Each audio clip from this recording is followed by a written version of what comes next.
Alors que Jésus propose à ses disciples le programme fou du royaume de Dieu, l'apôtre Paul s'émerveille de la sagesse de Dieu qui n'a rien à voir avec celle des hommes.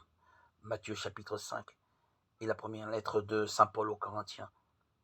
C'est dans la faiblesse craintif et tout tremblant que je me suis présenté à vous. 1 Corinthiens 2:3. Malheur à moi si je n'annonçais pas l'évangile. 1 Corinthiens 9:16. Toute la fougue, la ferveur de l'apôtre Paul est dite là.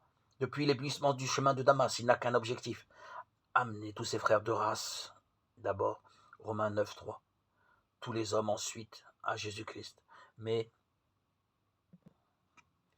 qu'on ne s'y trompe pas, il ne s'agit pas d'une entreprise de persuasion, il ne s'agit pas de convaincre quiconque. Paul semble même farouchement opposé à tout ce qui ressemblerait à du marketing ou à des techniques publicitaires, car nous n'avons pas de produits à vendre.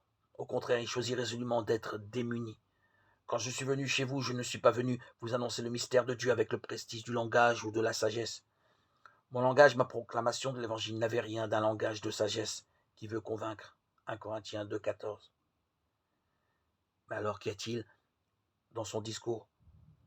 Il parle un peu de lui-même et de son étonnant parcours, mais seulement lorsque cela lui paraît nécessaire pour justifier son ministère ou ses propos.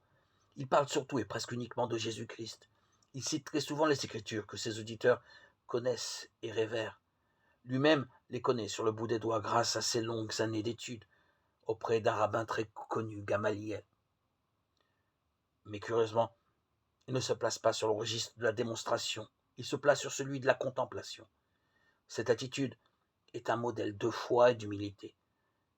Il suffit de nous laisser habiter par la présence de l'Esprit. Alors, celui-ci pourra rayonner sur nos frères.